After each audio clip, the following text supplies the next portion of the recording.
Welcome to What the Freak. Today, I'm joined by my good friend Corbin Billings, aka Floowood.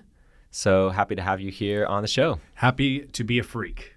Happy to be a freak, that's right. Happy to be a freak asking questions. You were definitely a freak in my book, that's for sure. Well, that's I take that as a compliment. Oh yeah, absolutely. Well, I'd love to just invite you to take a minute and introduce yourself. Who are you? What are you about? And then we'll dive in. Well, I am a conscious recording artist, but really like the core of it all, I'm a storyteller. I've been trying to figure out how to tell stories that resonate, not only like on an emotional level, like, oh, I saw that movie and wow, that really manipulated my central nervous system in XYZ way that like, now I want to see the sequel. But like, oh, wow, I left that story and it touched me in a way, I have a soul connection with it. And so then in order to do that, you have to like figure out, well, what are all of the stories saying?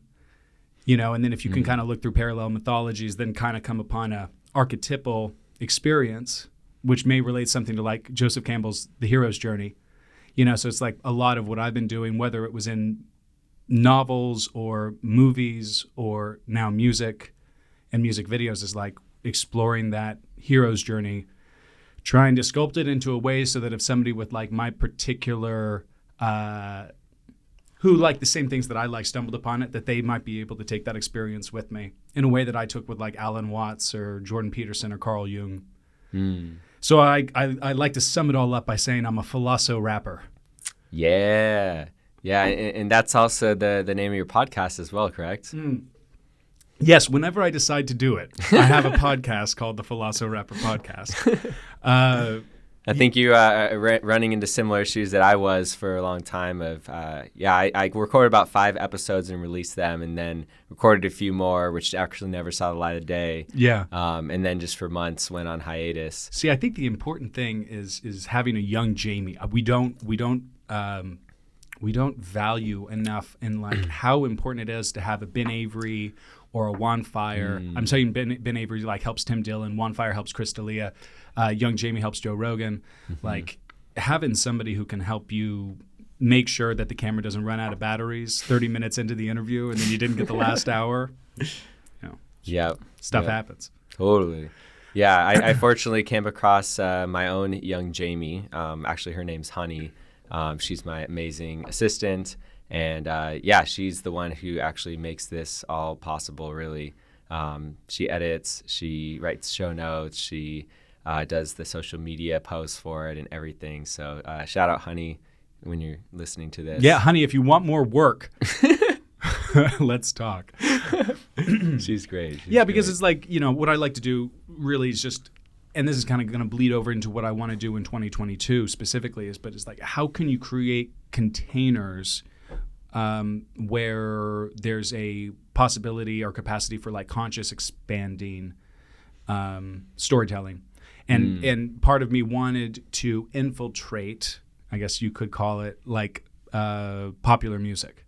I also like found myself, it's interesting, who am I making my music for? At the end of the day, it'd have to be myself, because it's really just been a journaling process more than, maybe even a better way to describe it might be something more akin to like a confession, in the religious theological sense, where in order for me to ever transform, change, evolve, certain things had to be expressed, at least in a way that they could become a prayer as opposed to something that was disturbing my sleep. It's like, and that's like in the deepest Jungian sense of like spiritual alchemy of the self. Like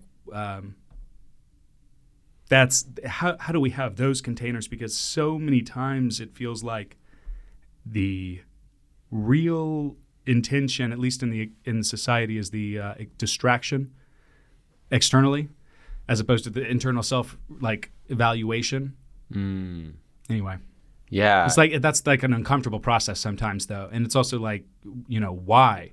Because maybe my identity I find in my external world much more than I do internally, because that's where I engage in a dialogue with, like, whether it's my peers at school or my parents. Like, I don't really know much about myself. I just know what these people tell me. And the consensus seems to be they agree that I'm stubborn. You know what I'm saying? That's it. That's the conclusion you've come to. Well, no, I mean, not me in particular. That's just sort of an example. I mean, I am stubborn, but let's say with the consensus that they would come with me is that I can be a Grinch, you know? Like, I had to make a concerted effort this holiday season to, like, you know, let's turn up the cheer a little bit. So I found that the best way for me to get into the holiday spirit was to step into the archetype, right, of Santa, and then just start wearing the Santa hat all the time. And then once I wore the Santa hat, then it really, everything became outrageous if I displayed any emotion that wasn't cheer, because it's like, imagine embodying the God of love but being hateful, or embodying the God of hate but being so loving. You're not really mapping on, becomes a parody. So I became Santa, and I, like, went to my parents' place and, like, helped them decorate, brought them hot chocolate and marshmallows. And then I got out of it, you know? Wow. I want to jump in here and say that I really find this, what you're saying, really fascinating. And here's why. Because especially us both being artists and being, well, let's just say, you know, aspiring prolific artists or prolific artists, you know, I would consider you one of the greats of all time. All time, just GOAT status. All time greats. All time. ATGs. I mean, I would consider, you know, my experience of your art is like your art and your expression is very prolific. It's very profound. And, you know, that is what I aspire to myself. And I think this whole concept of, like, identity and archetypes is really fascinating. And honestly, something I've really learned a lot from you, and just, like, witnessing you and your journey as an artist, and just also how you show up in your life and in just different settings that we've gotten to hang out in. And it's just really cool to, you know, even just remembering back to that first night that I met you, you talking about how you met my good friend, Clay, on the streets of LA. You started, like, you did, like, a freestyle rap about Pokemon for him or something. It wasn't like about that. hold on. We have to give me more credit to this. It wasn't about Pokemon. It was about Legend of Zelda. Oh, okay. I think he had said Pokemon originally, but Legend of Zelda, that's super dope. Unless I was freestyling. I could have been doing a Pokemon freestyle. That's very Maybe well. you threw in a Pikachu or something. Yeah, I choose you, Pikachu. Kind of writes itself. Yeah. I'm curious to hear, you know, what is your current relationship with Floowood? For those that don't know, Floowood is your artist name. What is your current relationship with Floowood? And maybe even just share a little more about your release that you just had, as well as is ongoing with the videos. 100%. Okay, so Floowood comes from Floowood, Mississippi. The reason being is that in my early 20s, I'm making a documentary called Bite Size about childhood obesity, and I started off in the realm of graduating from USC and making feature films. But what I loved to do when I wasn't, you know, like when it was downtime, was just rap. You know, so when we're driving around the country making this documentary, I'm just rapping in the car all the time, much to the chagrin of, you know, the cinematographer friend. But we're driving past a sign that says Floowood, Mississippi, and I just started making a joke like, "Oh, DJ Floowood." Like, that's the best unused MC name of all time, and it just became like an offhand joke. Flash forward 2 years, and I'm, like, recording at Capitol Records, and I'm trying to figure out what my artist name is. And I was going through, like, some, like, weird ones, like Vitruvius or something like that. Of course, you know, like, could have gone with Corbin, but wanted something that was a little bit more mystique, right? And then my friend reminded me, what was the name of that city? Floowood? And I was like, oh my God, that's it. And then went, and on Instagram, the city itself with its 9 followers had taken the handle in a dead account. And so then I found, I was like, well, I want to kind of embody the yin yang in rap avatar anyway. So I'll balance this out with O's on either side and make it Floowood. And it'll also embody this concept of, like, adaptability, you know, fluidity. And then it became multi-layered. It's like one of those things when you name yourself something and then you realize about 3 times afterwards why you named yourself that. You know, everything from like my affiliation with the Eye of Horus, and that connection with like the pineal gland and the secretion of the cerebrospinal fluid that goes down the spine in order to rise back up for Christos. Like, so much of what I ended up discovering because of the alchemical path that like creating fluid led me down just reaffirmed, oh, this may be, you know, just a part of you even exploring your own self and self-development. Like, you had to create this space. And now what I understand the Floowood to be is a forest, you know, so to speak, metaphorically. Like, that's my inner nature where I wander, trying to figure out how I leave the forest, really, because to leave the forest is really to leave Neverland. It's not to be the big bad wolf waiting to gobble somebody up inside, but that wolf emerging out of the forest and into, you know, like reality, you know. And so then that's kind of the question, like, how do you take your young your young sort of tortured masculinity, I think, as a lot of people could relate to, which is usually born out of some type of rejection, and then turn that, let's call that archetype the Tin Man, you know, and that's where I started with that song Tin Man, because I didn't have a heart, but I wanted to explore this process of like alchemy, where that tin could be refined into gold. And what is gold? Gold is like irrefusable, like it's so desirable, the Adonis, you know, archetype. And so then I create this ideal self. Now I have a tortured relationship between my real self and my ideal self. But in that sense, Floowood was always an ideal where I didn't have any pre-existing beliefs. I had no limiting beliefs about Floowood. I had a lot of limiting beliefs about Corbin.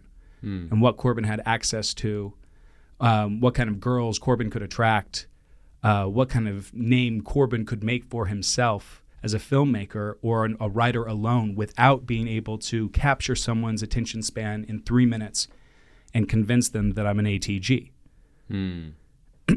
All-time great.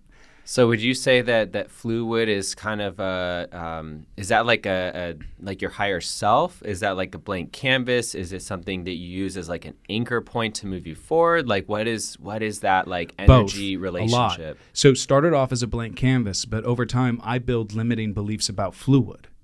Right? And that was the whole thing that I created it to get away from. And yet now I find myself in a new paradigm where Floowood has 100 listeners on Spotify. And I'm going, well, clearly this isn't resonating. Clearly I lack value, right? And so then a new kind of story model, well, that's not going to necessarily be the driving force. So then what is Floowood? If it's not like the limiting beliefs, it has to be this concept of the ideal self, the destination, but maybe I'm experiencing more suffering, believing that there's some Floowood down the line that I'm daily failing to like make the right choices to eventually embody.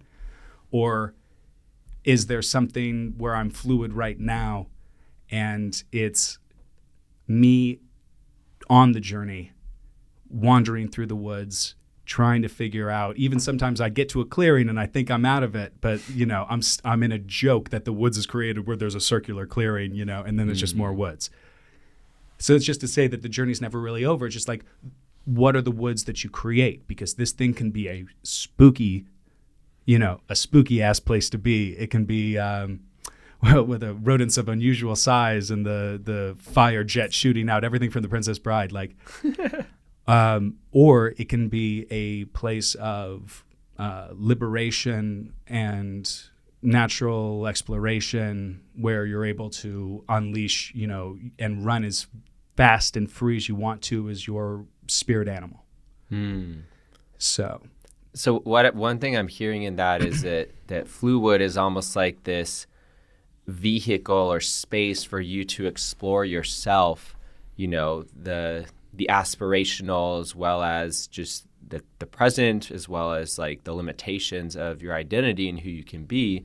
But it's almost it's this separate thing from Corbin, which is maybe also separate from just even just like your truest self. My Brahma or my Brahman. Yeah. It's so I just love the interplay of these different aspects that you play with. Like I hear a lot of like you're playing with this, like you're playing with different parts of your identity, different parts of your potentiality, different parts of your reality, and utilizing that as like a vehicle for growth and exploration and transformation, and not necessarily. I also love that it's not just like this thing. It's not just one thing. You know, it's fluid. It's fluid. You're Right. fluid with Floowood, and that's really cool. And I think that's just something that I relate to a lot because I've went through many different evolutions of myself and have even literally used different names at certain points in my journey. At some points, I was like introducing myself as Nate for a short period of time, and even with a few close friends still, they'll sometimes call me Nathaniel, even though it's not my name. Like I'm Nathan on my birth certificate. And then now I have my identity, my artistic identity of Infinity, which I'm still exploring and discovering who that is, what that can be, who that is maybe in a different phase and what that's meant to me. And I actually really relate to a lot of what you were talking about of, when I originally, became aware of Infinity and that aspect of myself, when I first started rapping about 8 years ago. For me at that time and that moment when I created that, when that name came to me, that was like this very aspirational aspect of myself. And it's what I used to escape from the limitations of who Nathan was up to that point.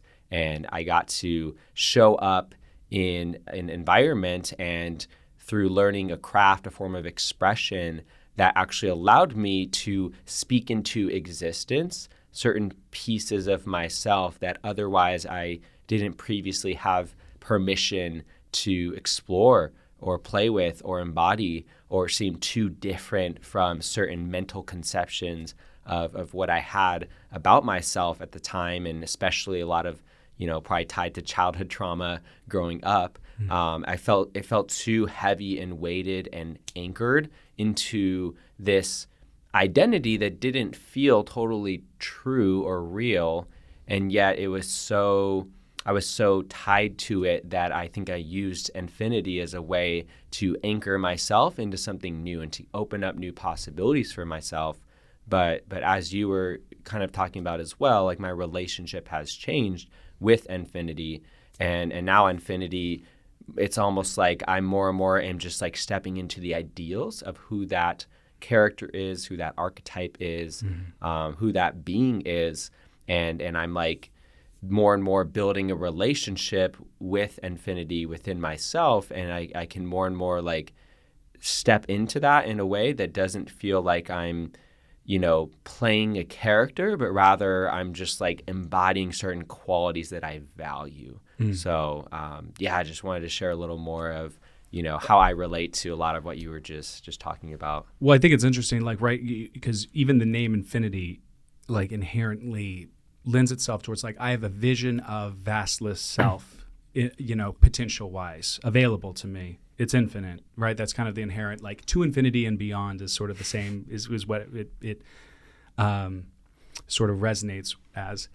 And, that's a concept of ideal self, potentiality, right? When I created Floowood, it was very much so a self-defense mechanism. And when that's an inherent part of the sort of creation of the alter ego, then recognition of the flaws of the cracked and fractured self are inherent in the whole relationship. So it was very much one of those Dr. Jekyll, Mr. Hyde.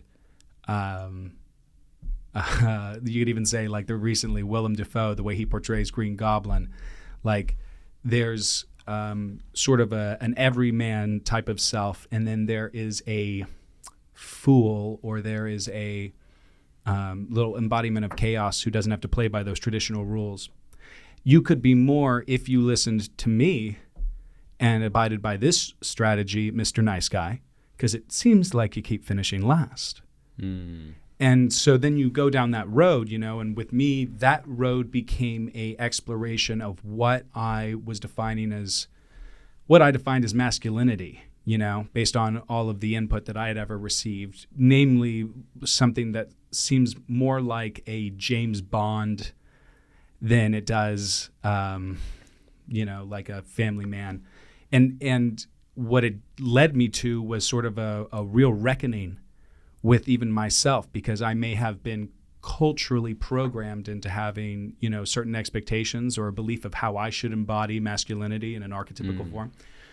But it wasn't something that was mapping out onto my reality in a meaningful way, purely an expedient one, which is why ultimately I broke up with my wife twice before we got married the final time, or we got back together the third time, and then I proposed shortly afterwards. And a lot of that had to do with, where does Floowood come from? Floowood is really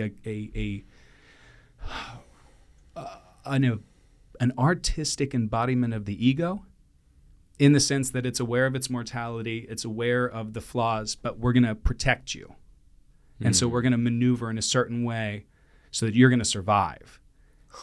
And that could be probably in the dating landscape, really, which translated at the time for me with love. So we're going to help you survive in terms where you have love. But, the love has to come from the self, which is the eventual lesson that I learned at the end of my, dominoes falling, where, I awakened to the relationship that one can have with spirit. And then I work with plant medicine for the first time. And there is a very definite, it's almost like the binary of life itself, the ones and zeros of ego and spirit, in terms of how it maps onto my choices. And like at every turn in my potentiality, it's like I can proceed towards love, which tends to be spirit, or I can withdraw from it, which tends to be ego, because the words proceed towards love are operative, but to withdraw from it means to proceed towards the illusion that you call truth. And searching for truth is futile in a land of lies. The fool can know this, because the fool walks in both the worlds, but the king, like King Lear, is blind, or Osiris, and eventually, this leads to their downfall, which is kind of what's mapping out onto what we're seeing in modern society. Specifically because, and it was just a full circle back here earlier, you brought up this relationship between archetypal archetypes and identity. Yeah. And I even had to make this clarification, and something that my PR team was working on, like a write-up for a blog. It was like exploring your identity. And I was like, can we change it to exploring your archetype? Because the identity thing and not the getting lost in the identity thing and not actually understanding the archetype thing may be one of the big reasons why we are where we are. So what is the difference between an archetype and an identity? How would you define those? So the best way to say it would be identities, at least in a postmodern sense, seem to be born out of infinite interpretations of reality, and all of those interpretations being valid, because there's not really a system of evaluation of things in terms of merit. It's more in terms of power. And so if everything is if there are oppressive regimes that are all, using power as the main thing, well then by all means necessary, take the power back and buy followers, leak a sex tape, do whatever be an island boy. It's here's the thing. As much as I look at the island boys and I go, wow, well, that's fun. I watch the millions of people who dress like the island boys, and then I go, wow. And why? Because they want what the island boys have. I watch the island boys. I don't necessarily go, I want what the island boys have. But anyway, that's an aside. So how does what's identity an archetypes? What's an example of an identity, and how does that relate to maybe what you'd call the true self? Sure. So Alan Watts has a great way of describing this whole thing in his book, The Book. And he also has a wonderful lecture that's called You Must Go It Alone, which is basically to say that there's a difference between a priest and a shaman. Because a priest, there's a certain orthodoxy, or there's like a set practices and rites of initiation and passage that like result in one embodying a priest. You have to read enough scripture. There's like sort of predetermined beats we have to hit. Yeah. You receive your ordination from the outside world.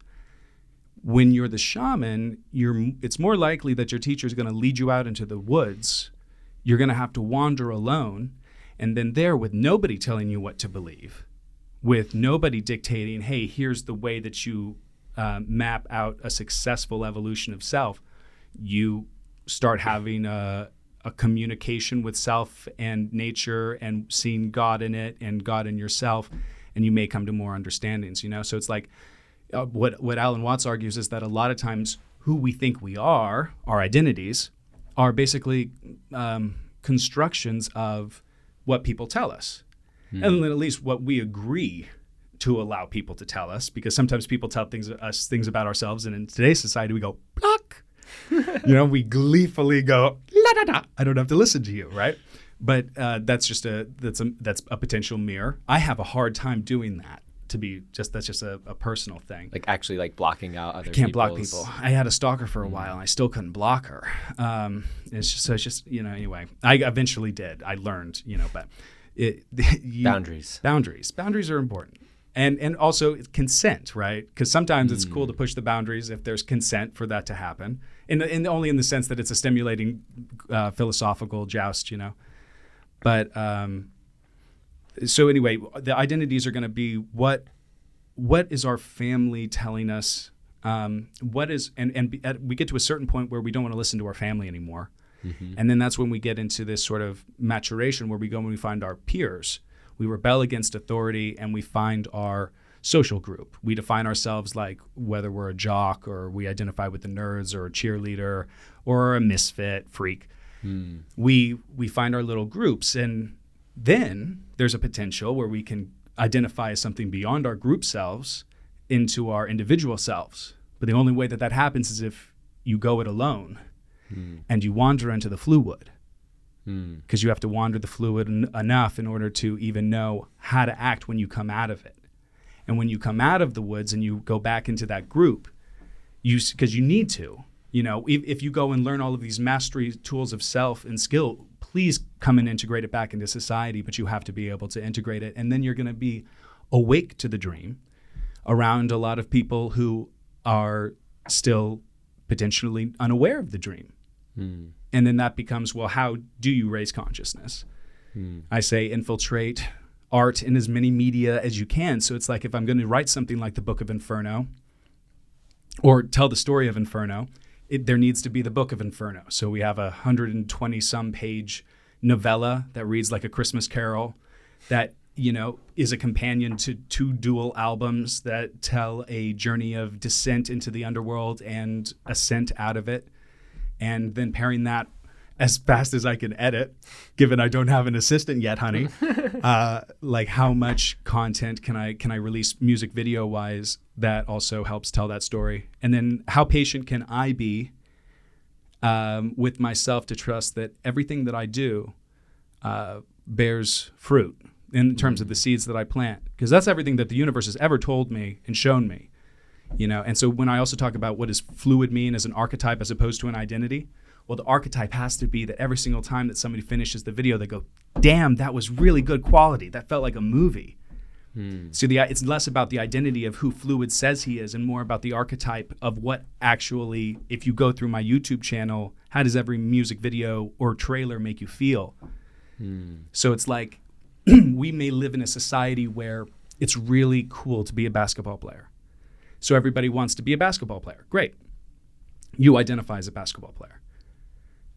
What is the archetype of a basketball player? Have to be Kobe Bryant or Michael Jordan. Well, if I was to look at the patterns of behavior of Michael Jordan, a lot of practice. If I was looking at Kobe Bryant, a lot of practice. Do you play as much basketball as Kobe Bryant and Michael Jordan in the practicing capacity? And if not, maybe that could be your clue as to why you're not fully embodying the archetype to the best of your capabilities if it was there, right? So it's like the same thing with like Floowood. It's like, I have to look at like, well, what's my ideal self? And he looks something in between, very close to Russell Brand, but a little bit more like Post Malone and Tom McDonald's love child on DMT. You know, it's like a collision. It's of like a bunch of random things, but like the jovial like positivity and inquiring mind and intellect of Russell Brand, you know, paired with like the almost slightly confrontational I'm less of a victim internally than Tom McDonald because he can't write a song where he's not the victim. Anyway, I like Tom McDonald, much respect to you.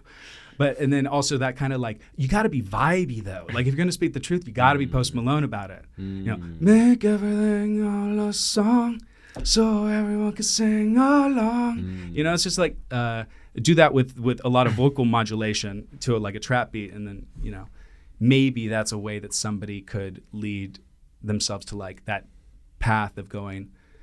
Well, maybe I would care more to wander inside myself than continue to be told by society, which really today is social media, who I am. And there's a lot of identity that gets chosen in how we specifically represent ourselves, because it's kind of the whole point is like how to package yourself inside a little box surrounded by a political slogan. It's your little window that you can signal your virtue to the world. To what degree do you wear it as a mask? And to what degree do you treat it as a journal or a diary, which is my problem. I treat Facebook like a diary more than I do a mask. And given my choice in profession, I'd be better off treating it much more like a mask than a diary. You know, but I can't help but like vent my authentic musings.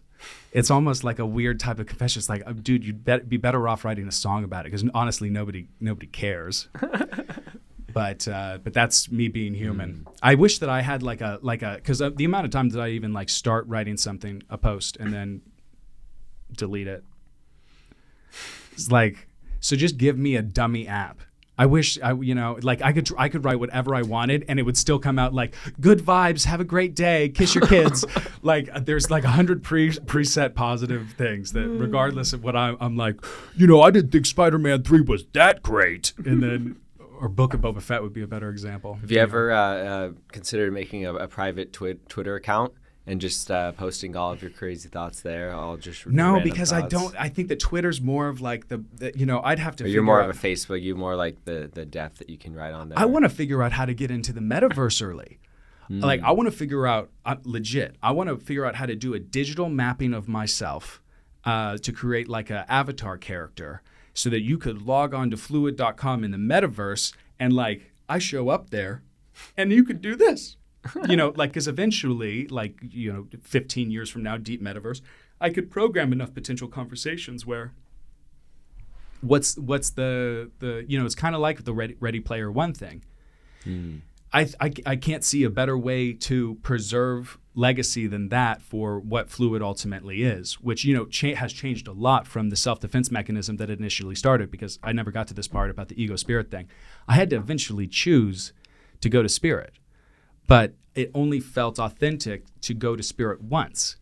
You can't like, because I became aware of ego and spirit and then went, okay, well, I'm really not done doing the ego thing. Like there's a couple more things on the bucket list that fundamentally need to be checked off. And I feel like I need to go and chase that.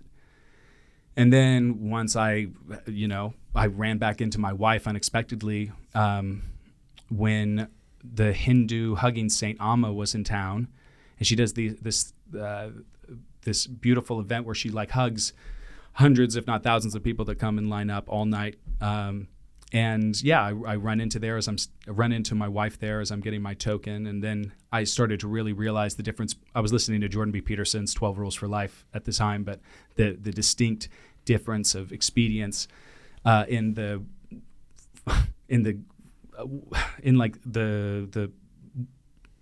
dating world. Versus the real meaning of looking into her eyes and then choosing that. And then it was like, okay, well, I think the time has come. We most of the boxes have been checked now of saying, okay, well, now let's proceed into spirit. And then that means a whole change of self. And really what it means is it means confronting the shadow enough that you know the light more.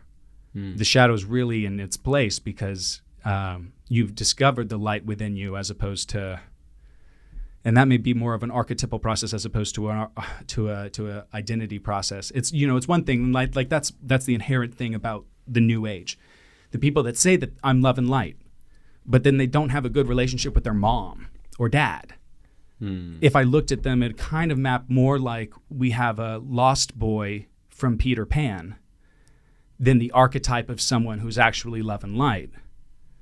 So just so I'm clear, so what I'm hearing in terms of identity versus archetype, identity is almost like these masks that we put on or wear, these groups that we might maybe fit in, or what other people kind of see or label us as, versus where an archetype is kind of like the pinnacle of something. Like it's like the ideal of something. It's like, this almost like thing that just exists that you can like strive for or like embody more, that is like a more perhaps true, authentic, or pure emanation of something, as opposed to an identity being more of just like a mass. It's more of a passing thing that's typically more of like a thing that's just kind of put on you or given to you that you're wearing.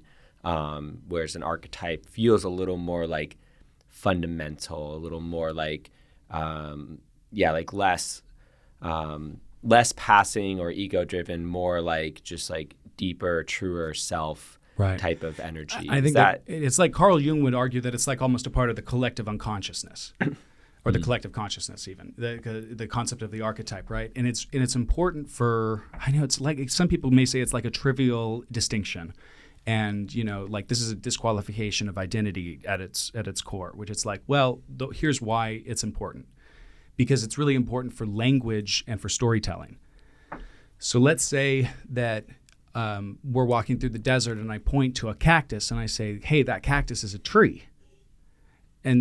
Or rather, I don't ever acknowledge that it's a cactus. I just point to the cactus and say, hey, that's a tree. Cool tree. And then you have a choice at that point, right? Where you either go like, hey, dude, not a tree. That's a cactus, But I go like, no, it's green. It grows out of the ground. That's a tree. And if we didn't have the archetype, that's just me giving it an identity, right? If we didn't have the archetype, well, what's the archetype of a tree? Like, close your eyes, picture it. There it is, Like, it's got the roots and it's got the branches. Like, you can clearly see what the archetype is as a mental exercise. And there may be a part where it's just like all humans can do that. There's like and this is what Jung ultimately said, because of the Brahmanism of it all, like the universal oneness of consciousness itself, there may be a reference point that's accessible for like all human beings, just in terms of what something might mean in language. And that may be a shorthand in how, communication even happens, or like why babies fear the witch, like why there are certain preconceived human tendencies of perception. Yeah. I'm curious, maybe this will like shift the topic a little bit, but what's like your ultimate in life? Like what's like your ultimate goal, aim, direction? Like what are you really going for? I think that humanity, and I have to say that I agree with my friend Travis White as a philosopher on this, but I believe that humanity could be a really cool spacefaring civilization. Mm-hmm. But in order for that to happen, we'd have to. We have two choices with that, really. We either become the bad guys from Independence Day, where we are, or Avatar, where we're going to planets as we torched ours. It can no longer sustain humanity, so now we're an invading, colonizing force. Yeah. Sounds exciting. It sounds like a blockbuster, for sure. So, but then there's also, we figured out how to sustain our relationship with Earth, and Earth became a nursery that could continually supply humanity voyaging into the stars, And so one is, a launch pad, and then one is kind of an escape pod, so to speak, right? So I'm all for the launch pad initiative, but the problem is that we have such a unstable relationship with the ecology of our planet that like every breath we take, is is one that we're stealing from the future generations potentially. And that's just basically like on the facts that like by the year 2050, there's probably going to be more plastic in the sea than fish. And assuming we continue a similar course to what we've been doing. Yeah, right. Assuming that humanity does what it's predisposed to do. So unless Russell Brand gets his wish, and there's like mad, like revolutionary cultural change. Do you even though, like honestly though, do you see that whole escape pod thing as even a reasonable, viable future for us? I see it as no, it isn't. Of course not. No, absolutely not. But it's what's happening. I think, unfortunately, I don't want to have to go here too soon. You can go there. But there may be an identity of billionaire elite that is more self-focused based on human inherent flaws. Like we're essentially perfected predators. And we're using perfected toxicity in terms of technology. And these technocrats that now really run the sphere of communication are a little cynical in the way that they use that in order to generate profits that are short term, but all of it is at a cost to humanity on Earth. I'm one of those people which they're a part of. Yeah, it's like, oh, obviously. Right, but they have this illusion that it's like, well, we're going to like, go to the stars and we're going to go to Mars and colonize Mars. And, it's like. I love Elon Musk and like most things on like what he's about and what he's doing, I agree with.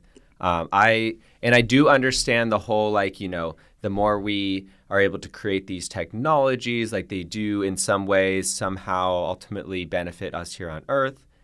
And I think that he's a bit off base in like how adamant he seems to be about us colonizing Mars and like putting so many resources towards that when like we're not handling our business at home. Like we're not handling our business here, and you're trying to like go out and fucking party on another planet. And literally we have a limited amount of resources at any given time. Sure, there's, abundance and infinite is also like a thing, but like at any given time we have a limited amount of resources. That's just currently where we're at. We've been coming at least from a place of scarcity. And I'm like, I wonder, and I could be totally off base and not know what the fuck I'm talking about, but it's like, what if because I feel like that's just one example of this just energy I feel and this like weird like mindset I see in certain people of like, it's almost like escapism in a way, like on a big scale of like, why are you pouring so many resources and trying to get to Mars when we are literally destroying ourselves here? Like that now you're literally creating a whole new, like you have to literally start from scratch on a planet with no fucking resources and try to do this thing there when we can't even figure with the abundance of resources we have on this planet, we can't even figure out here what makes you think that it's going to be any different over there. And like, why would you be so adamant about investing in trying to do that? Like, I don't know, that's just one piece that doesn't make any sense in my mind. If I may, here's my explanation for it. It all comes down to ego and spirit, right? Mm-hmm. So when I was exploring the concept of the ego on plant medicine, it came to the conclusion that a lot of this ego is in the business of building, specifically like little Lego blocks, little squares of construction in the set design, And I was told, like, look for a square in nature. We'll wait. You're not gonna find it. There's no right angles in nature. Everything is abstract in this sort of branching, which feels much more resembles like veins. Everything in nature kind of rhymes in that as above, so below way. But yet you look at a city and a microchip, and those two things are going to look alike in the same capacity, built in their little squares. So I was like, oh, that's pretty neat. But when it comes to what it is to be human and go through this experience, I think a lot of it has to be, what do we choose to build? That's the invitation of being embodied in an avatar on Earth. What do you want to build? Because for a moment, you're going to have an amnesia of self, and you're going to think that what you build is super important. And you're going to think that the world revolves around it, and you're going to need, and you'll suffer for it. And in that, we hope you enjoy what you construct. More than what you tear down is really the ultimate encouragement, right? So you have the choice in everything of whether you see it as a heaven or a hell. And that really was the biggest aha moment of me creating the Inferno story was, oh my God, it's that easy. And I get there in the last chapter of the Book of Inferno, but it is, that's the awakening of coming out of the entire thing, is going, wow, here I am back in my life again. And it is as easy as in every moment through my choice, I choose heaven or hell. Maybe just, as fundamentally like my perception of it. And then a lot of that choice, if I don't want to necessarily make that argument. Let's say that if I choose heaven, I'm going to embody more of the archetype because my heaven is my ideal self, so to speak, the infinity. But if I choose the hell, then I may suffer a little bit more, and my identity will be there to comfort me and maybe provide some explanation as to why things went the way they did. So why do we choose hell over heaven? Because the devil is real. This is the best. Wait, not according to Rick Ross. The devil is a lie. Oh, well, yeah. So that is the truth, though. The devil is a lie, but and that is the actual higher truth. Only love is real, and yet we have. I think I heard a chorus with those lyrics at one point. Oh yeah, definitely in my music. Only love is real. Only love is real. Give you all my love. But the it's all a matrix of almost the binary heat and not heat, right? Star and not star in space, right? And everything that a star emanates, which is eventually going to be the Earth itself. But that's just to say that there's love and creation, and then there's fear and void. And of course, you have to have the fear in order to have the love. But the ultimate triumph over the fear is knowing that it's part of the illusion of the binary that only stems from the love. It's like the whole, thing about mitosis, like 2 comes from 1. And I can now believe in the separation because there's 2 where there was 1. But if I have enough perspective to pull back and I can see that they were both came from 1, then I may have a higher understanding of me and myself. Do you think that fear and love are these like diametric opposing things? Yeah. Do you think it's 2 sides of the same coin? No, I think that, yeah, okay, so let me say this. Yes. Like, what is the relationship between the 2? So you can perceive it as one of duality, which is that it's going to be opposites. And that's going to be the best way to do this whole metaphor is through like a chessboard or a traditional white side, black side. And there's 3 ways that I can sort of view the whole thing. I can be participating in the game, in the fight, and I can be attached to a side and a chosen identity. I chose the black identity and I chose the white identity. I don't mean this in the racial sense. I mean, but and yet it applies. Then we have the level where I'm a bystander and I'm watching the chess game, and I go, well, isn't this amusing? They've both chosen sides.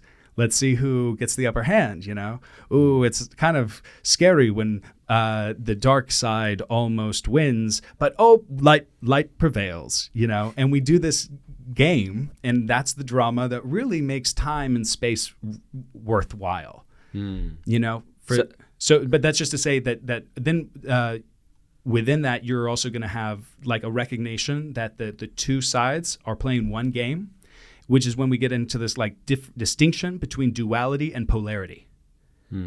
So like what, and that's like the polarity is going to be its oneness, but in order for the oneness to exist, there has to be opposite charges.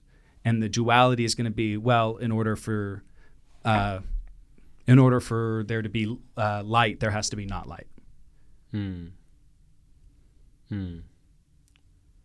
So what? I think you mentioned earlier you believe that love cannot exist without fear.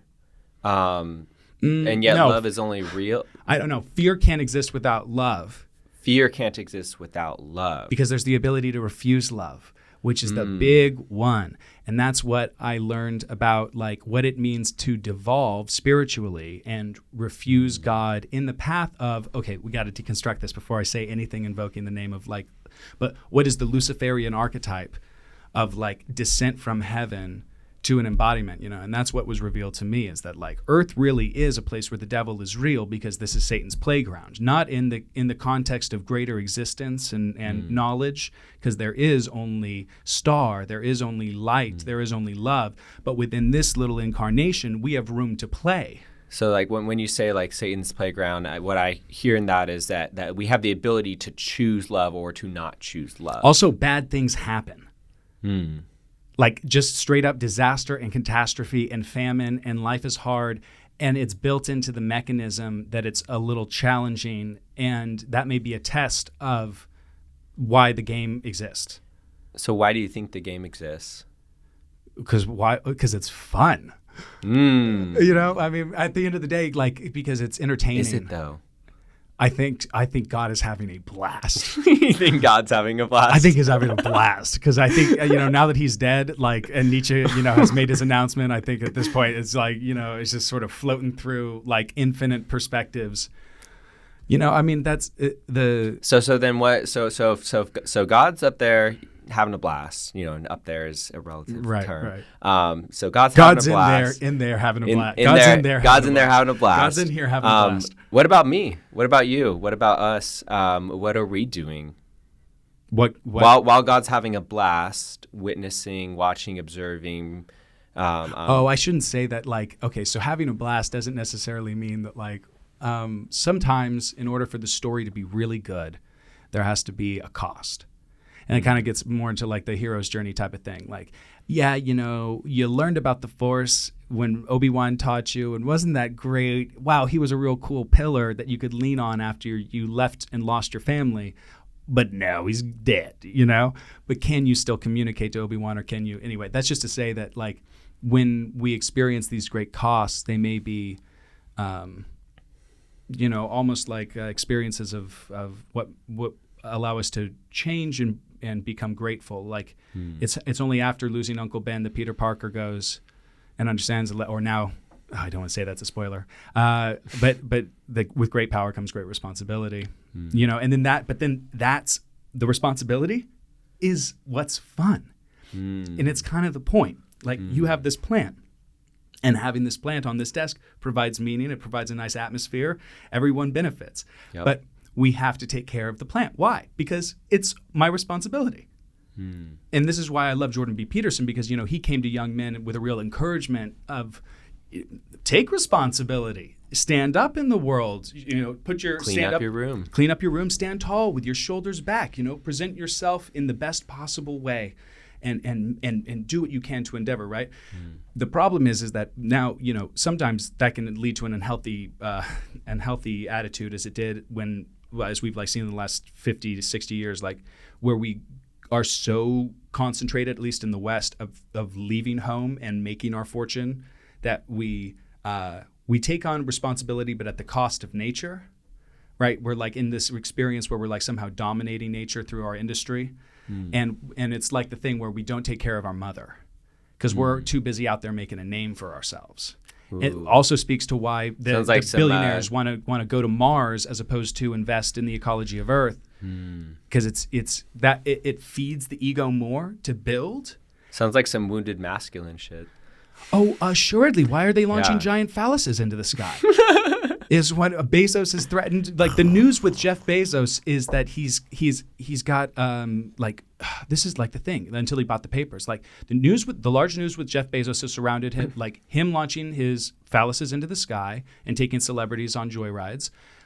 His girlfriend being hit on by Leonardo DiCaprio, and then like his divorce and all of the torrid, you know, love affair that was attached with all that. It's like I'm sure that Jeff Bezos has a fractured and a little bit of a wounded identity, and Elon Musk certainly does. When you look at like his relationship with his ex-wife and a child and that he lost, And now he has a happy relationship with Grimes. But I also see this like lack of general contentment with Elon Musk because he's, when you get on this, people have different personality tendencies too. There are some bodies or some souls that get embodied that like just are more programmed to build. They're more programmed to do the math and the ones and zeros. And then there's some that are just more programmed to like create and dance and paint.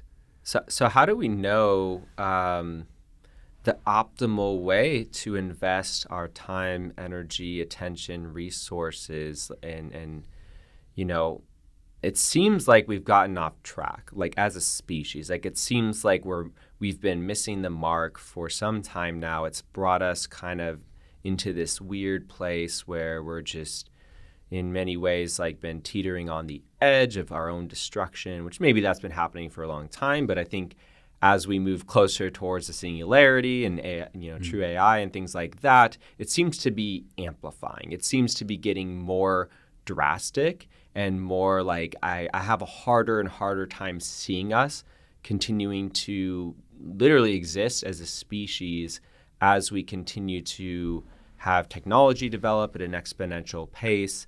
How do we build a different kind of relationship with our existence and how we're investing ourselves as a species and as a society?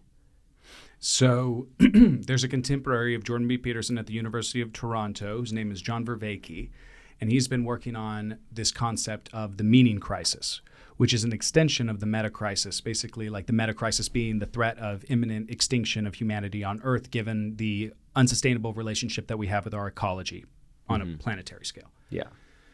Destroying all our topsoil, things like that. Exactly. Then we get into the meaning crisis, and the meaning crisis is an extension of the meta crisis of infinite interpretations and how culturally we seem to be so distracted with identities and the numerous collisions that occur with all of those belief systems that we can't pay attention to the meta crisis, where we attribute meaning. And this may be a butchering of, I encourage anyone to go and listen to John Vervaeke for himself explaining the meaning crisis, but he just recently had a conversation with Forrest Landry, who's another philosopher. You can watch this conversation on YouTube as well. And these are like mega intellects. And Forrest Landry is more of like creating an archetype for proofs in situations, and so he works with everything in these triples. One of the triples being machine, man, and nature. Another of the triples being culture, strategy, and vision. And what they were able to sort of elaborate in this really articulate way is that like the way that our society currently runs is that it all starts with the strategy of cynical corporations. Largely, Silicon Valley is the perfect example of this because we have a company that creates a tool that it's trying to get micro charges and transactions, and then those amass into large-scale profits. So the idea is like mass adoption and circulation. And so then you get from the creation of that strategy of like preying upon people, a belief system. And the belief system, or better said, is a vision. From the strategy comes the vision. And then the vision is like, well, what is the beliefs of Facebook? What is the beliefs of Twitter? That's where censorship comes in right now. Twitter doesn't believe that Donald Trump and Marjorie Taylor Greene, or the guy that was just with Joe Rogan's podcast, Malone, these people don't deserve a voice. And so, but the belief system, it's like based on whatever the vision is for the culture of those companies, which really become the just whatever the technocrats project. And my suspicion is that Jack Dorsey just recently got honeypotted. That there isn't, it's not a surprise that like whenever Maxwell's trial and like he resigned in like such like close proximity, and then they just got in this new guy Agarwal who like has no qualms protecting the First Amendment, like he's 100% in there for that purpose. And we've only seen evidence of that in how they've been banning the Maxwell trial tracker account or tracking Nancy Pelosi's stock purchases. But he has no problem protecting the First Amendment? No, not protecting it. Oh, okay. Saying this is what Twitter believes. Got it, then got from that vision, then we get the culture. And the culture is tearing itself apart, and everyone. And what is honeypotted, by the way? Oh, honeypotted is when they have some kind of it's why Jeffrey Epstein existed. Now we're getting deep. But it's like when I have compromising intelligence or It's like blackmail. I blackmail on you, Yeah. and it's because I set up a pot of honey that you just couldn't resist. But you didn't know that there were security cameras on all of the walls of Epstein's townhouse. And there's power in having that type of information. Yeah. And that may be another part of why the world is so cynical, or at least this current society that we're seeing right now, the way that the people are being manipulated by the corporations is so cynical, is because it's like, how do I build gets twisted into how do I get the upper hand. And this is the problem with Babel. Like when we get to, I'm on fire here. When we get to the story of the Tower of Babel, this is humanity in its full portrayal of ego trying to build. And they say, okay, well, we're all going to build a tower to heaven, and then we'll have heaven on earth. And in the process of it, though, we have so many different languages, so many different identity languages modernly that begin to corrupt, that we can't collaborate to build anything. All we can manage to do is tear things down and call it progress. And eventually the Tower of Babel falls. And what do we do on Facebook and Twitter but Babel? Interesting. Whoa. Wow. This is bringing up questions in my mind around how do we learn to translate better with each other? Not, obviously there's the traditional sense of that word of like translating into different languages, English, Chinese, Russian, etc. But it's like, even more importantly, right? How do we learn to translate our values and what matters to us, and how do we connect with each other in such a way that, I'm sure even, and I don't know, maybe you'll disagree or others would disagree with this, but even those who are censoring right now, I'm sure in their own way are doing it for good intentions. Yes. Right? The road to hell is It's like, paved with good intentions. Yeah. Like from their perspective, what they're doing is benevolent or helpful in some way from their narrow perspective. Let's say righteous. That's my favorite terminology. Righteous. Yeah, that's pretty good. That feels a little charged to me, but if that resonates for you, then cool. I can see it. But good intentions. Like I'm sure in their belief systems, they feel that they're doing what's right. So if you call that righteous, then yeah, totally. Yeah, that's what I mean. And so it's interesting that is happening.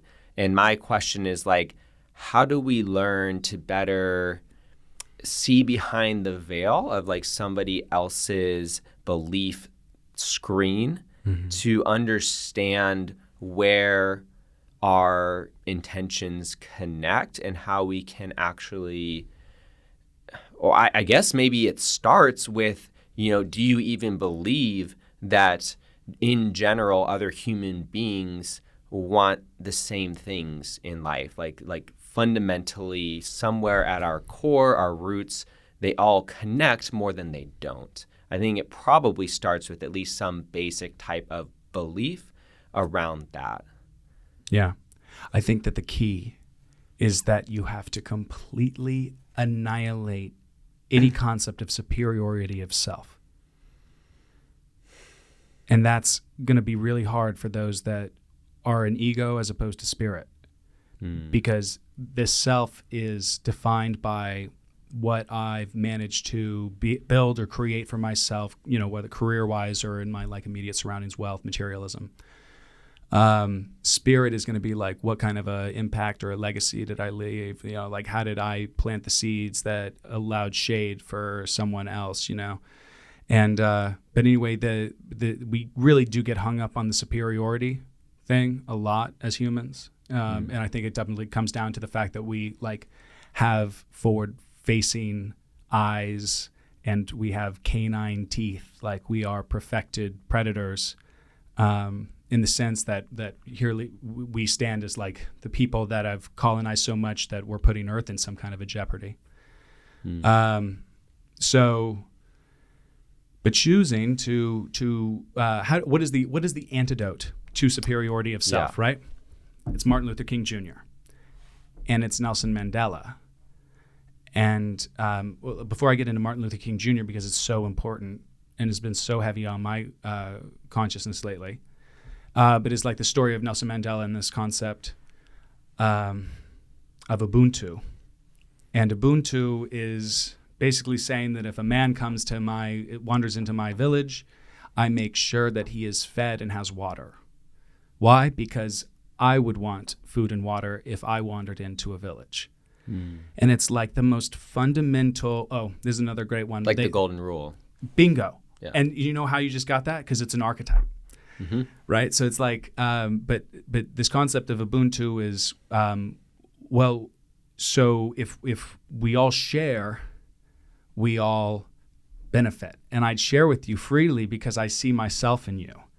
It's like and that's the best that anybody could hope from coming out of the woods after they've been wandering around for a lot and like listening to, God and watching the trees and hopefully working with the shaman and plant medicine in some capacity.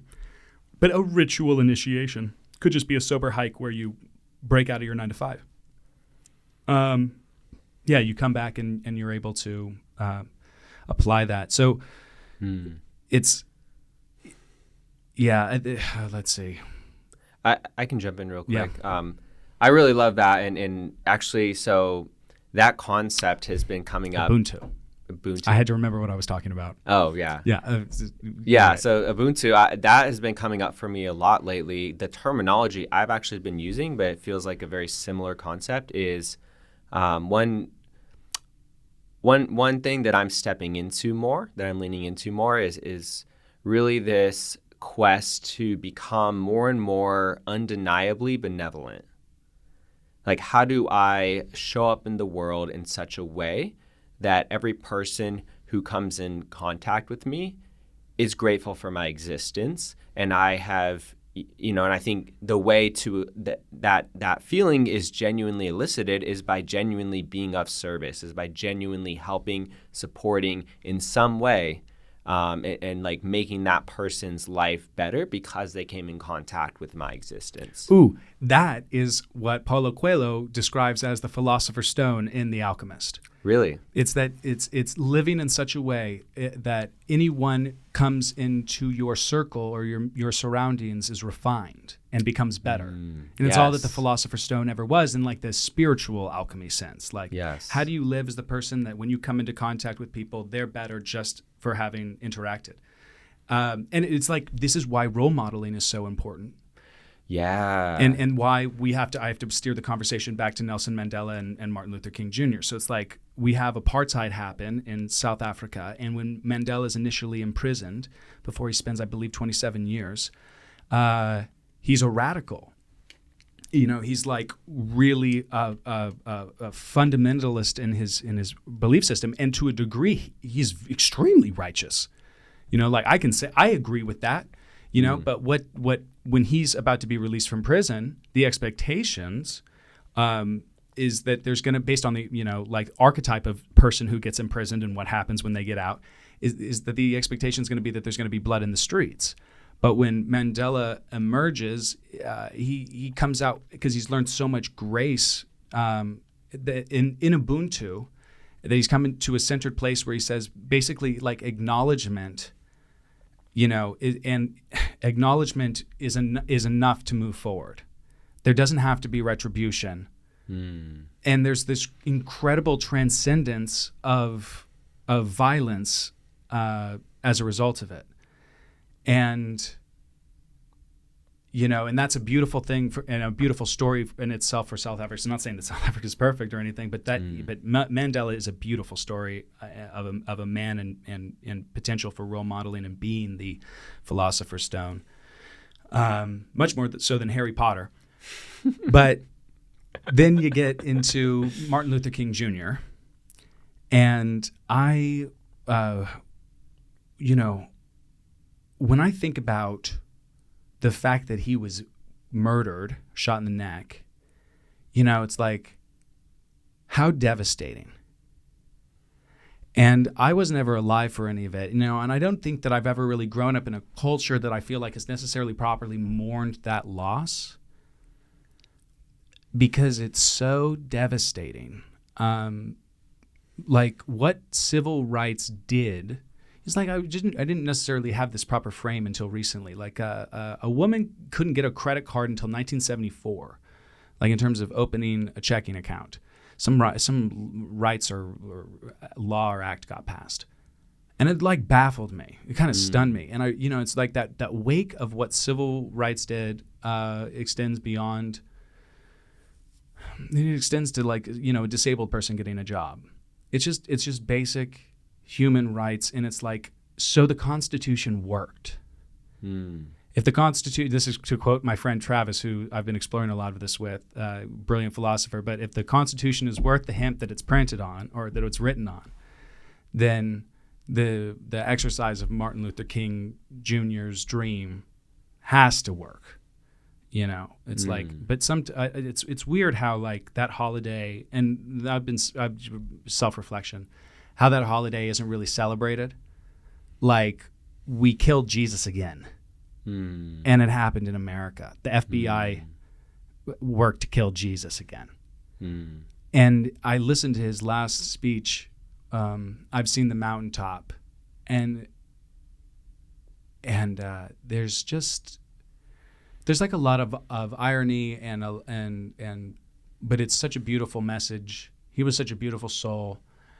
And I think we're so lacking that in our current culture and society that it makes me super alarmed, because we're not having the conversation. Like, nobody's listening to Martin Luther King Jr.'s speeches. Like, when I did, which was more recently, then I better understood what happened with the George Floyd riots when I listened to The Other America, or I better understand what can happen for the future of a world without identity when I listen to I Have a Dream, because that's really what he's talking about, where a man is judged or a woman is judged by the content of their character, their archetype, as opposed to the color of their skin or whatever that identity is. But so yeah, it's been heavy on me, because I'm trying to go, well, who's the next? Who's going to do it? Who's going to step up and be these role models in society? Because currently, what's trending is Jake Paul and the Island Boys. And it's not that I have any, I think it's all really fun to participate in the culture thing. I think that's fun. But like, The Rock is a great role model. I hope that eventually he's president, and when he is, America will get into a better place. But we're also going to have to realize that like The Rock is our president. Like, we're officially a parody at that point, But I think it still could be good for overall, considering Donald Trump was president. It's already a parody, but. The absence of role models now makes me go, okay, well, what's next? So I was talking about the spacefaring civilization, great. But I think that the only way that we get there is if the certain voices get positioned in order to speak healing, or even like ultimately it's healing, but sometimes there has to be a little bit of a confrontation in order for there to even be anything to heal from. Something has to be activated. Yeah, and it's like, it doesn't have to be in any way violent or physical, but there has to be like, okay, here's the thing. A general archetype is for the elite is going to be that those who have everything can't stand observing the suffering of those who have nothing.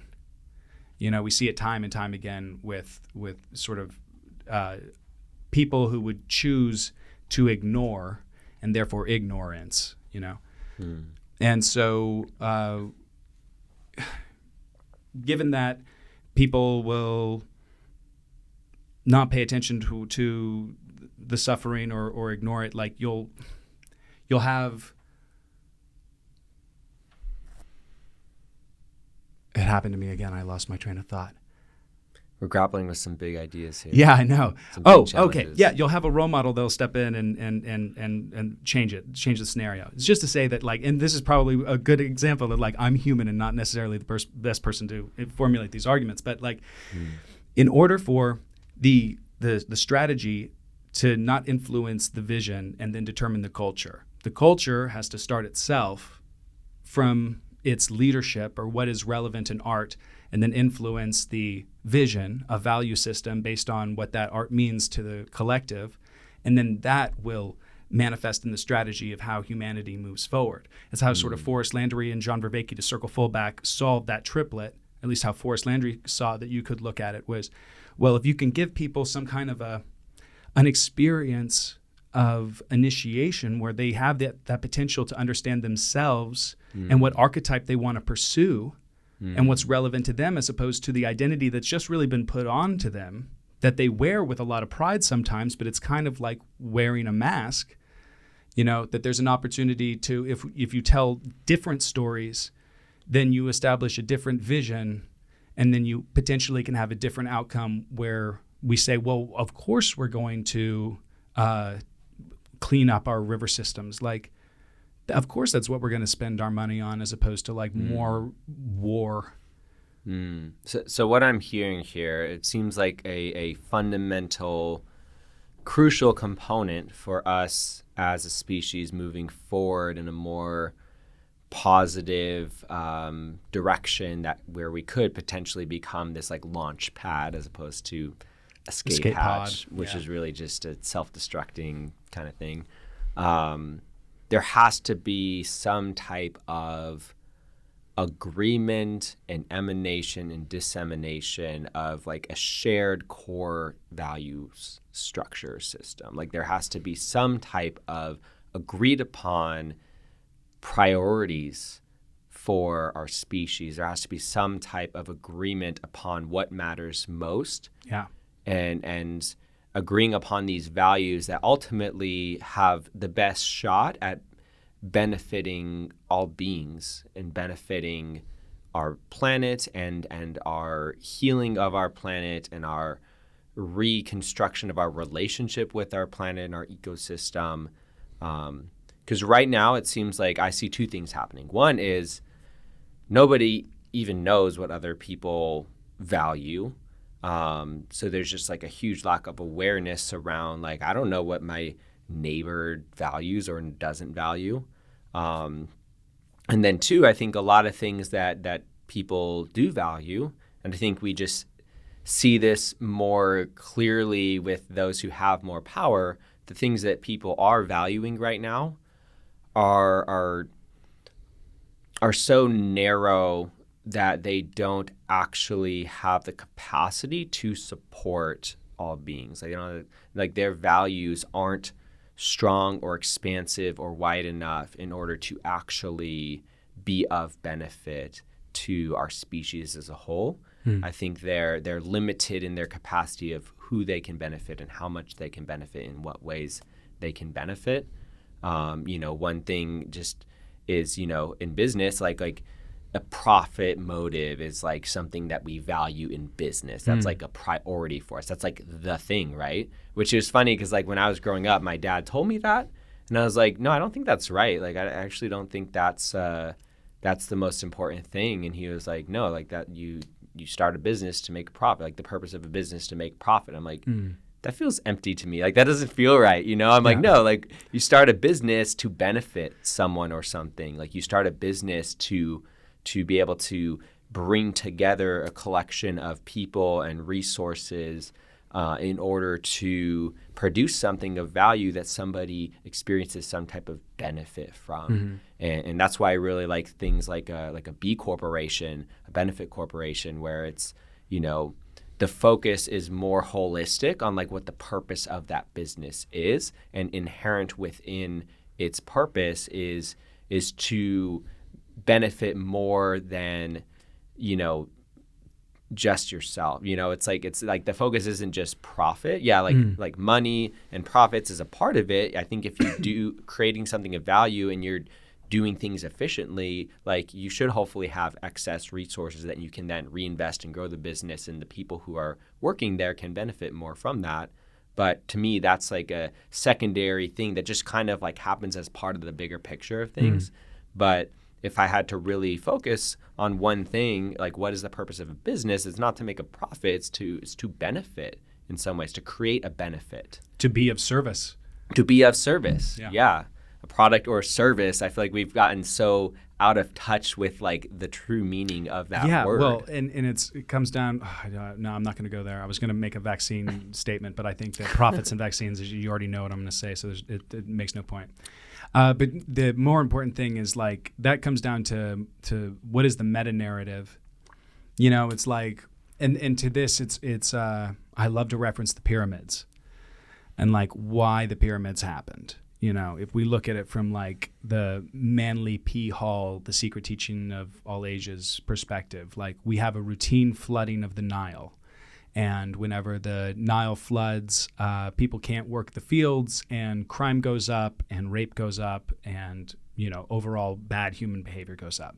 So how can we create a project that keeps everybody occupied during the flooded season? And so this idea comes, we can build, Pharaoh's, had a conversation with the gods, and the gods have said, if we get Pharaoh into heaven, then Pharaoh can put in a good word for us and we all get into heaven.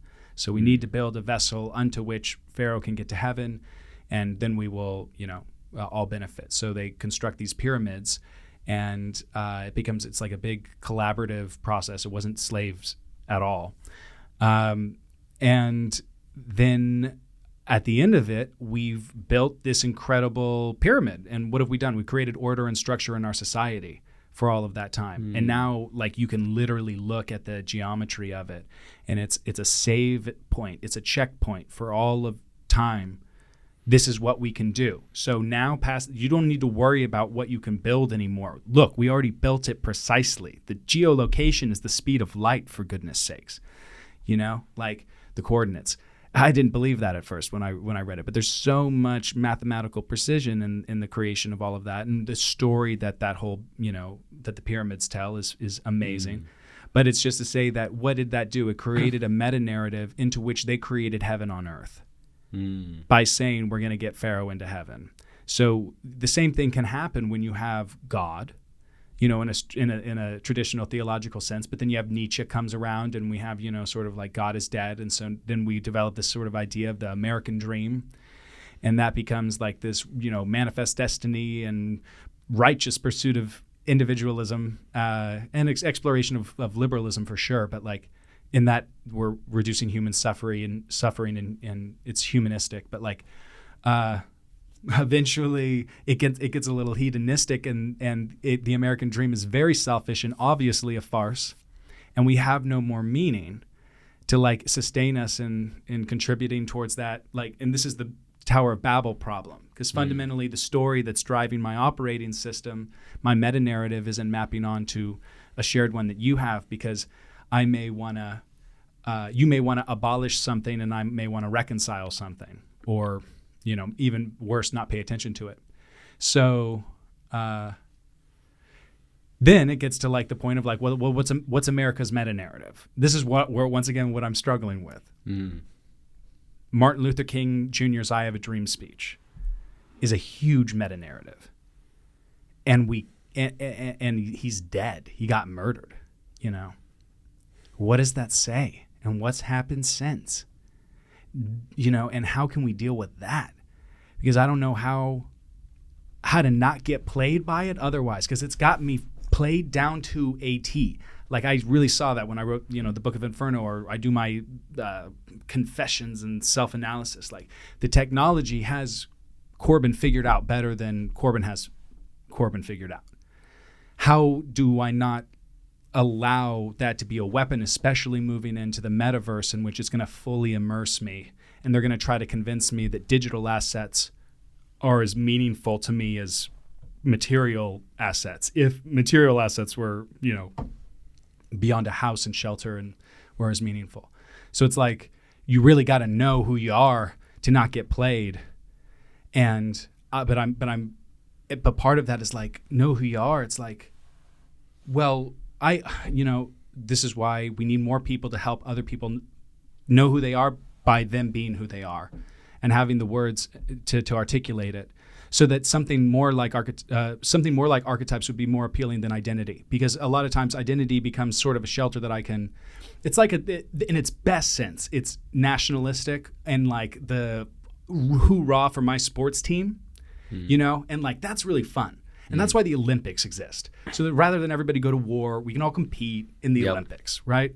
But when people get into a brawl outside of the football match because they're wearing a T-shirt and they're wearing a T-shirt and he looked at him the wrong way, you know, it's like, well, maybe those people were just looking for a reason to fight, and so they put on those T-shirts, right?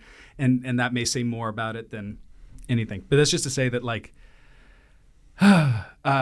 we got to look at how do we role model new icons and who is gonna step up. And even if they did step up, how does the machine actually focus on them, given its proven cynical nature? Proven that way more people will watch The Island Boys than ever listen to this podcast all the way through. You know? Yeah, shout out to whoever's still listening right now. Yeah, 100%. I think that's a huge question and something that I personally grapple with.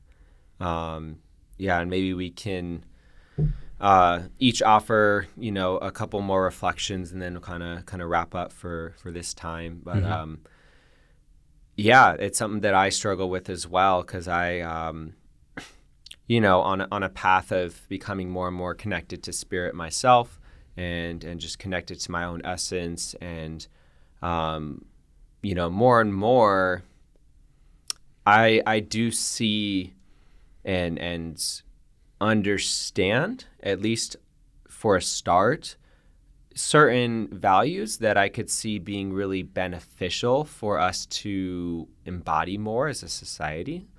You know, like the Ubuntu that we were talking about earlier. It's like, that's cool and like that's brilliant and that's like amazing. And to just put it bluntly, like, how do we get people to give a fuck about that? And how do we get that to actually land for people, like on how important that is and how big that is, and like how that, just a simple concept like that could literally support us in solving all of our issues. Like imagine if every billionaire had that seed of Ubuntu planted inside of them and the importance of that, and they became committed to becoming a living example of that. Our whole world would change almost overnight, I bet, if that could happen. But the question is, how do we plant those seeds in such a way that they will land and germinate and grow and become more and more authentically embodied, which I don't think happens overnight. What is that process of planting these seeds and accelerating this growth before we hit this edge of true no return, where our technology overtakes us and we lose control of it, and now it becomes our destruction, something that I believe could actually become something very beautiful and actually extremely beneficial in supporting us as a society. But I think our current relationship with our technology is still one of this, you know, ooh, it's a shiny object. Ooh, look at me. Like, ooh, look at what I can do. Ooh, let me launch another phallus in the sky. And like, we don't quite. It's what is that quote? It's like we have the power of gods with like the wisdom and the you know, whatever those other couple of qualities were. I'm sorry, I don't remember the full quote, but like truly we'd have the already, and it's only getting wilder, the technology and the power of the gods, you know, and we don't have the fundamental basic qualities to properly be a good steward of that power, of that technology. And I feel like that feels very, very close, very deep in like what I feel like my purpose and mission is in this life is how do I figure out how to reprogram myself and help others to do the same, so that we can reprogram the core values of humans before we become our own ultimate destruction. It's quite a challenge. But to kind of tie it back to something you mentioned earlier, it's kind of a fun challenge. You know, it's like, I legit don't know if, like, I can't quite see how that happens. I can't quite understand how that happens with my current human mind limitations. Mm-hmm. And yet there's something in me that believes and I would say even knows that it's possible. And yet there's this gap, right? Like there's this seemingly huge gap between where we're at now and where we need to be. And yeah, it's interesting. I would say especially looking at the external world and especially looking at our recent history, it seems like a huge, almost insurmountable gap. Mm-hmm. And yet, and this is kind of an edge for me to share, internally, I actually have been more and more having a very different experience where I'm actually feeling that gap closing very quickly. And like this feeling of like, oh, like I know that's possible is also shortening or shifting or transforming into something of like, oh, like that's actually what's happening. Like it's actually happening. It's actually unfolding. It's actually like we are actually in the process and like more and more like we are winning. Mm-hmm. Like World War III has been going on. Like we are in the midst of World War III right now. Where's it happening? It's a spiritual war. It's in the invisible. And yet you can see kind of the end results unfolding in the external. Yeah, my wife read me the name of an article today, and she said, we're in the midst of the American Civil War, and we're in the midst of a new Civil War, and we don't even know it. And then I was walking away from the article because I'm not interested in listening to anything like that. And I was saying, yeah, it's inside of us. We're all unaware of the Civil War inside of us that we're, that really the American Civil War is actually being fought on right now. Yeah, that's true. Mm-hmm. But it's all being fought on whether or not you share that meme or you go up to that person with your cell phone out in that way, because like it kind of goes along with the science of it all, because we live in a time where we have a sort of global peril that can be answered by science and facts, right? And then it leads to a lot of intellectualism, and we live in a time of innumerable intellect but so little wisdom.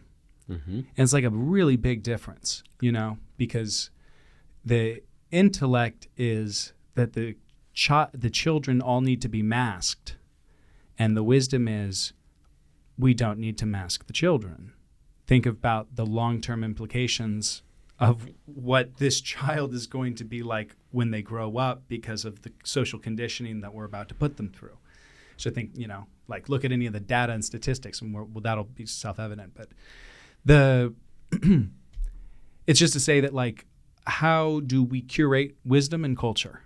And that's really the key. Yeah. How do we curate it, and how do we help other humans who are not naturally gifted at that or don't have the self-awareness that's required to cultivate that deeper wisdom, that more expansive wisdom, who haven't had the privilege and opportunity to really do any real type of self-development work outside of whatever the day-to-day that they're doing in their existence brings to them. I think there's still, when you look at the totality of all humans, so many humans who are literally just trying to get by and survive day to day. Now, I don't actually believe that we need to, do this with all humans, tomorrow. I don't think that we need to actually shift the majority of the population for this thing to really move. I think there's actually a much smaller percentage that actually needs to be affected. My question is, what is that percentage, and who are these people, and how do we reach those specific people who, I think the higher you go in like kind of the external power structures, the harder it becomes to reach a person like that because they're so set in their ways, because whatever it is they've been doing has gotten them to where they're at, and that's all they know. And to drift outside of that seems threatening or not smart to them. It seems unwise to them to do so because they know, well, everything I've done has gotten me here. So, and I feel like what's being asked is actually to fundamentally shift. Like, it's like what got you from here to here is not going to get you from here to there. And I think these people are feeling this pull. They probably more and more know and perceive that what they've been doing is not going to get them to where they actually want to go or get them to a place that they even want to go. Mm-hmm. But they are still so clinging to the ways of being that they're familiar with that they have a hard time opening up to a different way of operating. All they know is the competition mindset. All they know is profit motive. All they know is more, and yet they still have this hole in their heart and they're not actually fulfilled. Right. Well, so civil engineering. And that's making some assumptions, and I'm not saying every billionaire is unhappy, but I think there's some general truth that we could probably mostly agree on. Yeah, I don't know why it is that every single time that we have a choice to evaluate something in society, we will tend to sort of spend more time looking at the negative thing on the news than the positive report. It's like you could tell me, that a new school was built, but I'd want to look at or I'd pay more attention, even inadvertently to the train wreck that happened. I want to just throw something in there before it's hot in my mind. And I think this is kind of my last comment I have, which is so when I notice all the fear programmed, all the fear programming, all of what's being broadcast, there's a certain degree of it's like a car crash, right? It's like you can't look away. Schadenfreude. What's that? Schadenfreude. Yeah. That's what it's called. Okay. I knew there was a name for it. Thank you for sharing that. It's like you can't look away. It's like, how do we make these positive embodiments of certain core values? How do we make those as wild as and entertaining as the deep fear-based stuff? Because there is something to that. There is something to the shock value of something. How do we shock in a positive way? How do we create positive shock? And to kind of just go one step further, I think it has something to do with being weird and being a freak and being just so wild and almost alien that people are like, what the fuck? What is that? I don't even understand what that is. It's almost like if you ever seen someone who's channeling light language. And have you ever seen that before? I've seen people talk in tongues. Yeah, it's basically the same thing where they're they're just making up sound. They're just allowing energy to flow through them, and it almost sounds like a weird kind of alien language or something like a kid would make up. So I just have a feeling that and I can feel that it's becoming more and more available. And I would just love to see more of this in art, and I intend to create more of this in my art of just wild, weird, just out there stuff that grabs you in, almost like when you see a rock star just making crazy sounds or just going fucking wild, it captures your attention. Mm-hmm. How do we do that and weave into it the conscious intentionality and the depth and the philosophy and the wisdom into that? But I think there needs to be something that's going to grab people's attention that's more enticing than the shit show of the fear train wreck that is happening. Mm-hmm. Yeah. Well, a lot of validity all over there. I will start with this. It works to advertise to human beings. And culture exists now a lot because it was programmed to be consumer driven. Because the only people that had the means of producing of delivering the message really were the corporations that would run the commercials, right? So you have from the advent of television delivering war propaganda into the 1990s delivering commercial propaganda of what is the new hot trend that people are stampeding over each other to get for Christmas. Well, it's very clear that you can manipulate social patterns of behavior based on the stories that you tell them through marketing and advertising while they're seeking entertainment or joining the collective, dream experience, right? So, and then you have, the Hollywood agenda and all of these, different belief systems that permeate films and storytelling. But eventually, the cameras become so accessible.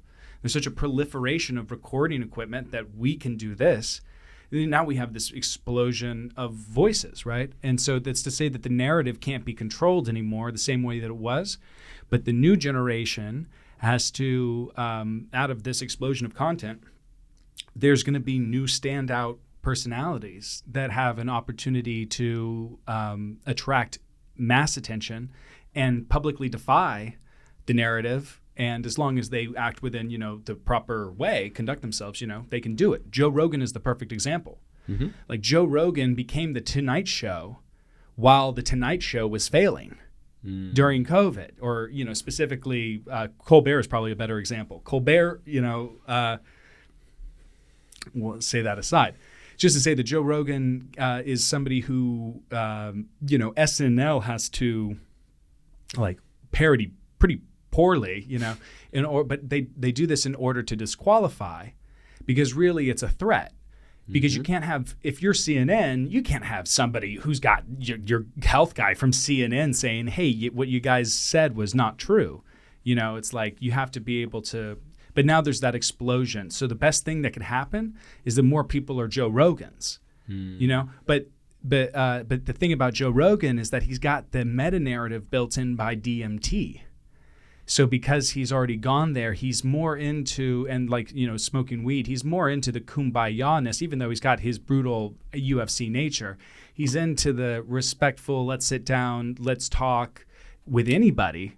It doesn't discriminate, right? And that's really like an embodiment of what the American archetype should be, given Martin Luther King Jr.'s I Have a Dream speech is very important. So it's like, how many people embody that as opposed to, we've brought it up so many times, but what is it? What is an island boy? And or even worse, like, okay, you're the dad with the 4 kids who's, holding it down for the family, but he's got some time off. He's better off listening to the Joe Rogan podcast and trying to figure out how to set up his own podcast than dressing like an island boy and trying to figure out how to get the wigs and the temporary tattoos for him and his kid so that they can make a TikTok video. You know what I'm saying? It's like, this comes down to the archetype choice and which do you want to model yourself. And anybody who dresses like the Joker and goes to a protest is embodying that archetype, or anybody who dresses up like the Island Boys to make a TikTok for attention is embodying that archetype. The best thing that you could hope is that some people emerge from the chaos of it all to create new order. There has to be new Martin Luther King Jr. type or Nelson Mandela type figures who emanate equanimity or the Buddha archetype in just whatever way that it's like easiest, that it doesn't collide, like as little resistance as you can have to other people's belief systems as possible. And then you create it a little bit more accessible. Now, those people can absolutely be freaks, and I encourage that. Like, who am I? I used to paint my eye with the Eye of Horus, and I may still do that in the future. I reserve the right. I dress in these outfits that people think like it must be Halloween. But it's just who I am. Now, is a part of that in a way like peacocking and saying, here I am as an attention-grabbing mechanism? Obviously, big time, But I've transcended that part of like at least the spiritual community sometimes doesn't when I witness in little micro interactions that because it's not about me trying to get laid anymore. It's about me trying to save the humanity's potential on Earth, because like there's a moment when the meta narrative switches. So what happens, and I haven't explored it yet as a celebrity yet, because I'm not a celebrity yet, but I'm very interested to see if when one gains accessibility to the platform in which to espouse love, well, okay, like do it. like this is what it's one of those things that I think is interesting about how even when people get into the positions of power, the fear thing continues, or it gets to like a place where it's like they're not credible because they're not doing charity work. They're just saying how like we live in a world of plenty, but it's like, well, you live on a hill, but you're not acknowledging, you're not looking at the suffering in the streets, right? And that's part of like why they're on the hill, of course. So it's just to say The Rock is such a great role model, and if everybody was operating on The Rock's level, then I would be as excited about them being the president as I am, weirdly, for Dwayne Johnson. So that's what I've dedicated my life to do. Now, see, here's the thing, is that I face the question that you're like fundamentally saying. It's like, yeah, well, how do you make that resonate? I'll let you know when I figure it out. But right now it seems to be Buddha and this single that I'm doing and the music video. And it's like, how do I dream up a scenario where I say, well, this is going to be sort of the opposite of the inferno. This is a salvation. So it's the exact opposite of fire and brimstone. It's a snowy forest. I can come up with that theoretically in my mind, but then like me talking to my friend with the camera and being like, okay, so where's it snowing? And then like saying, well, it's impossible to predict. And then I say, well, we're going to go to the forest and shoot a video for this green foresty video. And I'll just bring all of those outfits. And then, okay, we're going to book the cabin in Big Bear. And then it snows the one night. Right. And then it's like, dude, okay, well, I guess I got to buy a whole new outfit. And we're shooting that music video because I got exactly what I asked for. And maybe because there's snow and the outfit looks the right way and the voice sounds the right way, then maybe I listen to it and maybe I ask myself, can I be a Buddha, or maybe some part of that song resonates and changes it's like a little echo of it later in the wake, changes a behavior, and it's a slightly more positive world. It's like, all right. Yeah, I think that's a great note to end on. Of fair. I love, because I know we could go on for like 5 hours. I know. Yeah. I love that song is like, it's like a mantra song, right? It's like, and it's like a question, like, can I be a Buddha? That's like the main line in the song. And I love questions. Like more and more, I'm just like, questions are the answers. Like questions are the answers.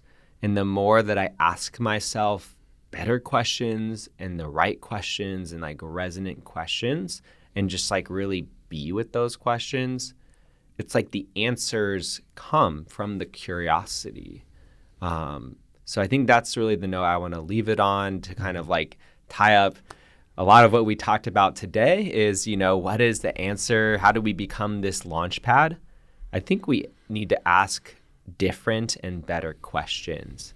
How can a society work under the principle of Ubuntu? Like how would a society look? How could a society look that operates from that type of value, that type of way of being? And maybe that could simplify a lot of this trying to figure it out, because I know I can get very, very lost in mental circles, and I'm sure you can resonate. It's like, I don't know, the right questions for me just simplifies everything. And it's like, rather than like, oh my God, there's no way, like how could this work? It's like, that seems like it's a huge gap. It's like, what if it actually could be very simple? And what if, and maybe the answer is no. Like maybe the answer is we can't. And maybe the answer is it's not possible. But it's like, I'm willing to find out the answer. And I think for me, that's like more and more becoming a guiding light for myself, is just asking myself these deep questions of like, yeah, like, can I be a Buddha? How can we live in a world where everyone is taken care of? And how can I be a part of that? Yeah. Any closing comments from you? No, well, just to circle back, it's like what you said with what does it mean to be fluid? And I was saying it's not an end destination anymore of ideal self.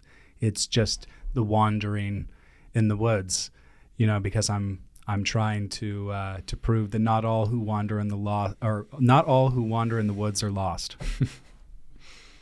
Beautiful. Yeah. Cool. Well, thanks so much, brother, for coming on. Oh, thank you for having me. Yeah, it was an awesome exploration and conversation, and I'm excited for more.